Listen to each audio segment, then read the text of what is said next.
Hi, welcome to Mridula's kitchen. Today I'm going to show you how to cook a ginger flavored carrot and coriander soup. You all know carrot and coriander soup because it's available in all supermarkets. It's good for your health, but this one is focusing on ginger, which is an everyday spice in Indian cooking. We use it in almost every dish, but not many people know how good it is for you. It's so good for your health. It's antioxidant, anti-inflammatory. It reduces acidity in your stomach, so protects you from ulcers, and it also removes toxins from your body. So you've got all these wonderful qualities plus the wonderful taste of carrots, which is full of antioxidant again. And we have lentils. Lentils are superfoods. Now, last year was the year of lentils. United Nations declared it year of pulses.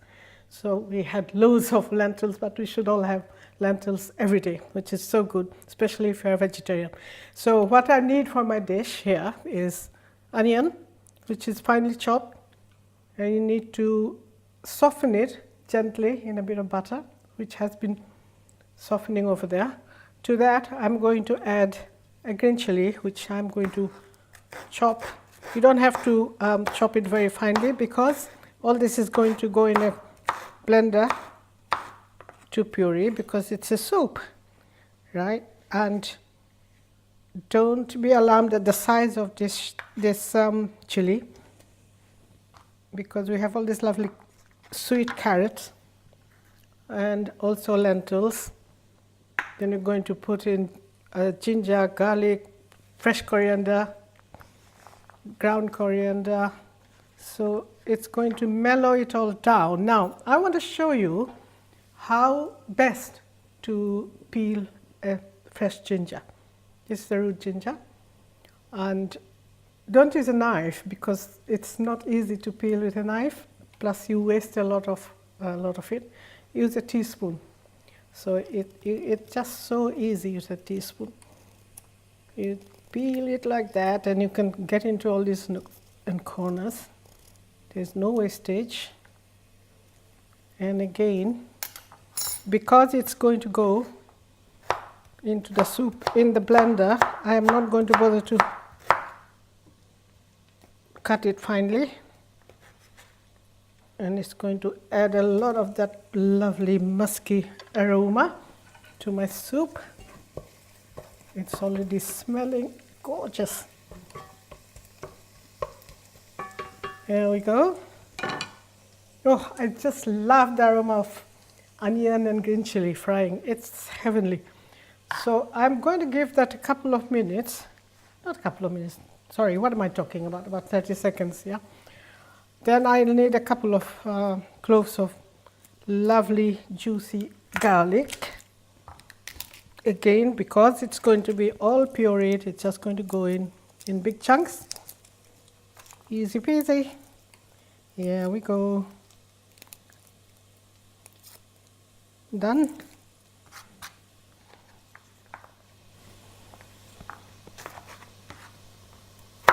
That goes in.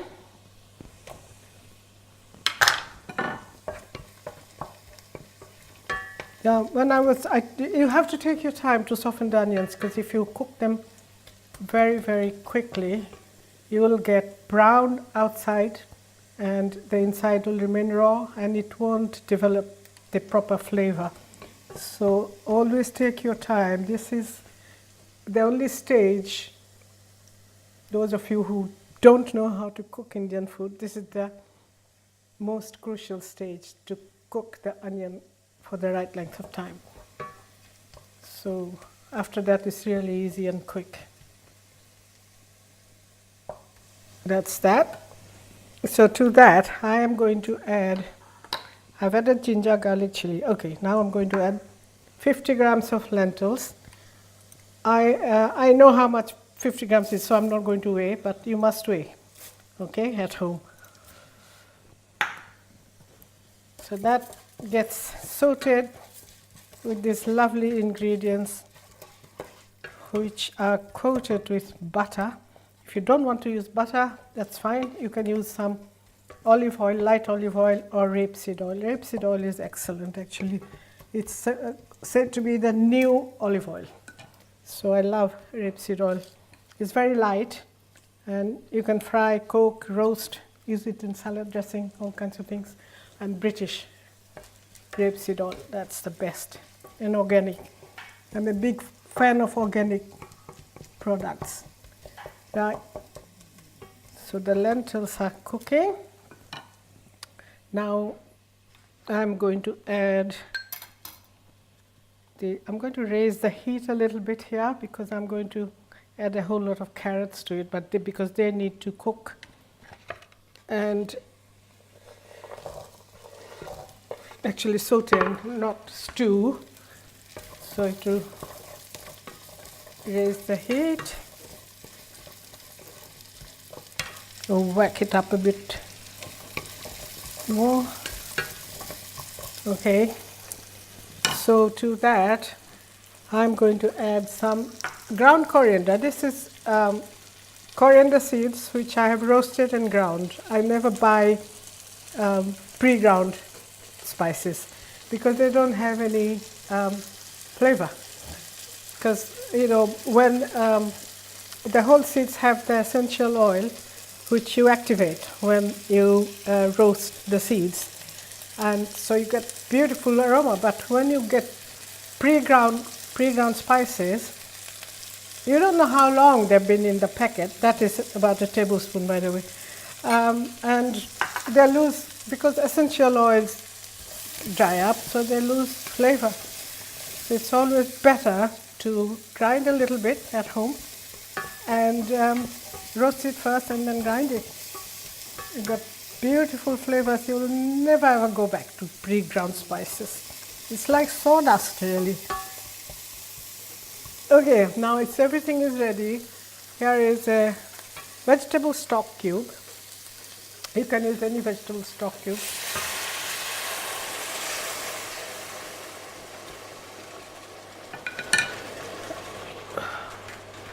And then I'm going to add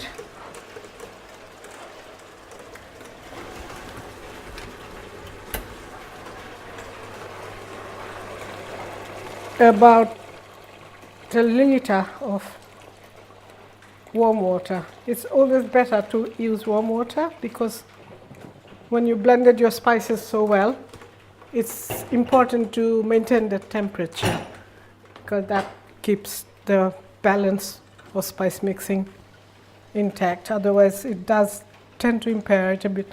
So all you need to do now is to cover it and let it cook. And when it's done, we are going to blend it after it cools down a little bit. And halfway through cooking, I'm going to add some sea salt to it. And be careful with the sea salt because they have slightly bigger grains, so don't use as much as you would use in fine cooking salt. Right, so that's that. That will take about 20 minutes. Then we are going to let it cool, blend, and we'll sit down and enjoy it. Oh, there's my friend Ash. Hello, Mridula. It's lovely to be standing next to you and watching you cook again. I see you've got some really colourful herbs and spices and vegetables everywhere. But I also notice a few books over there in the corner. Just a few, yes. I have written 27 cookbooks. I've got about 6 here. Yeah, they've all been written by me because that's my passion.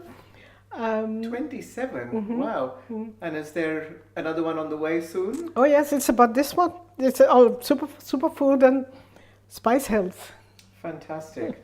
And surely you are very familiar with also presenting to audiences live on television as well? Yes, I've presented my own TV series, 3 of them, 13 shows each, Mridula's Indian Kitchen, and also the Spice Trail, for which I was sent to India, which was lovely. Oh, wonderful. And have you ever thought of running your own restaurant? I did run my own restaurant, yes. It's where I live, in Windsor. Yeah. It was called Spice Route, it was hugely successful. But I found that my passion was not running the restaurant, but writing cookbooks and presenting. So when I was running my restaurant, I couldn't do any of that. I was just stuck in the restaurant. I was on the floor. I was in the kitchen. I was everywhere. I had chefs, professional chefs, but I was very hands-on. So that side was dying, and I didn't like it, so I sold my restaurant. So I came back to what I love. That's wonderful. And what lies ahead? Have you got any further ventures up your sleeve? Oh, I do. I always have something. Now I'm working on launching my own products. I'm starting with spiced chutneys. I've got one here. I'm going to show you one, which is a very unusual one. This is the strawberry and chili chutney. Oh, wow. Two of my favorite things. Yeah, I love combining British fruit and veg with Indian spices. And this is strawberry and chili chutney. And I launched these in and around Windsor just before Christmas. And people loved it, so I was very encouraged. So now I'm going to try and launch it to a wider audience. Yeah. Wonderful. Yeah. I look forward to buying them off the shelf soon. Thank you. Thank you, Mridula. Thank you.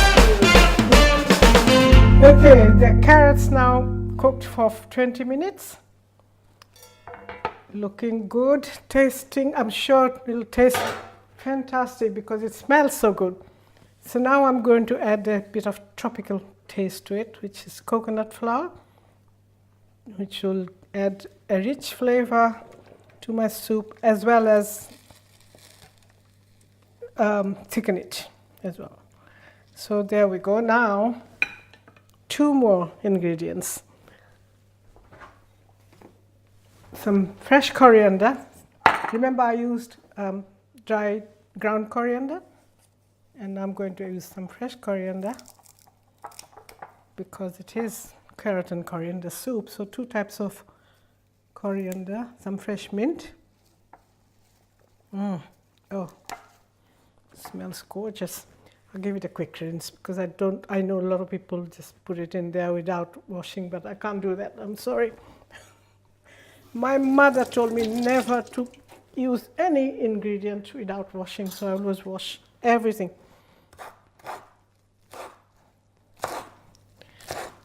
Coarsely chopped because it's going to be all blended.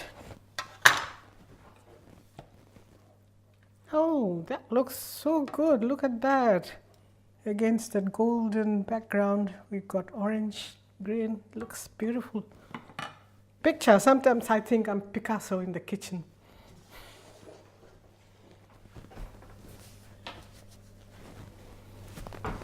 So just for a few minutes, if you can, let it cool and blend it. We don't have any time to wait, so I'm going to just blend it now in the Magimix. Now I'm ready to blend my soup.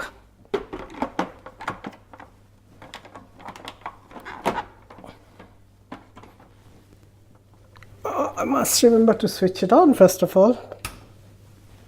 Okay, there we go.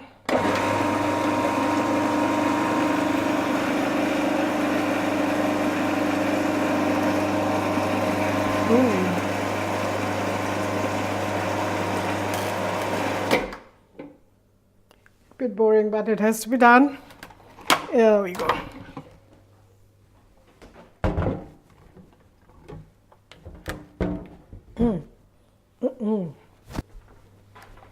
So the soup is now blended. It's looking so lovely and smelling great. Look at that. I just love those little bits of green in the light yellow background. Only one thing I need to add to it now, that is a bit of salt.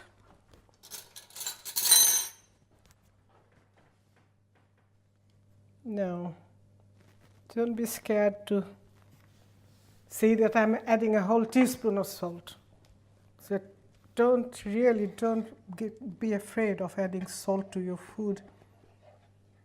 Not too much, but enough to make it tasty.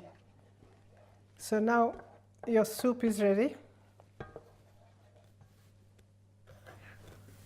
I'm going to taste it. You know, if it looks good, it has to taste good. But sometimes appearance can be deceptive, as they say. It's good, it's good.